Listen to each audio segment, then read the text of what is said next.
J'ai rappelé au Premier ministre, suite à son exposé introductif, il a dit que la philosophie générale ne changeait pas, qu'il était pour une décentralisation de la négociation collective.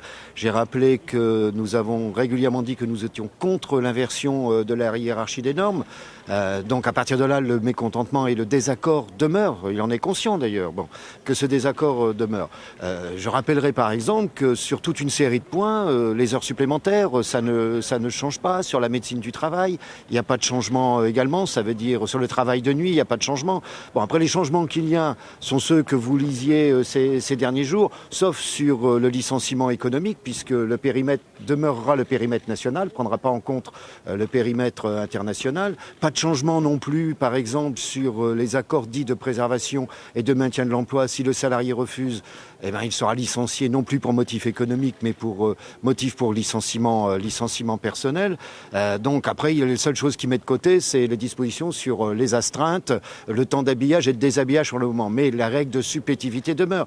Un ou deux endroits, ils vont remonter le supplétif, mais alors je dis à quoi ça sert de négocier, puisque vous remontez le supplétif, ça sert à rien de négocier. Donc le Premier ministre constate qu'il y a un désaccord, effectivement, avec nous sur la philosophie générale. Moi, je lui dis, nous considérons que c'est une rupture par rapport à la manière dont nous négocions. J'ai rappelé ce qui se passait également dans d'autres pays, donc j'ai confirmé pour Force ouvrière la demande de suspension et, comme il ne veut pas suspendre, de retrait du texte. Et qu'allez-vous faire Que vous allez, c'est des corrections qui sont des corrections à la marge ou que les corrections attendues, comme sur le barème. En fait, le barème, ça devient quoi ? On va faire le décret de la loi Macron, voilà.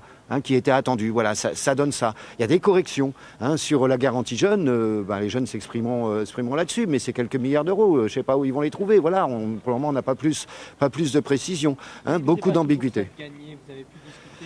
Monsieur, je ne suis pas résigné. Discuter pendant 15 jours, oui, ça fait un an que ça dure quand même, et pas les discussions. Et je ne suis pas résigné. Quand on attaque sur les modalités, la philosophie générale, quand on sait ce que ça a donné, la décentralisation de la négociation collective dans des pays comme l'Allemagne, dans des pays comme l'Espagne, dans des pays comme le Portugal, moi je ne tiens pas à ce que dans quelques années, nous ou les plus jeunes générations soient plus couverts par des conventions collectives dans notre pays. Alors qu'allez-vous faire et jusqu'où allez-vous aller ? Mais jusqu'où nous allons aller ? Nous allons aller. Déjà, il y a une journée le 17, je vous le rappelle, la semaine prochaine on verra, et il y a la journée du 31, donc on continue la mobilisation.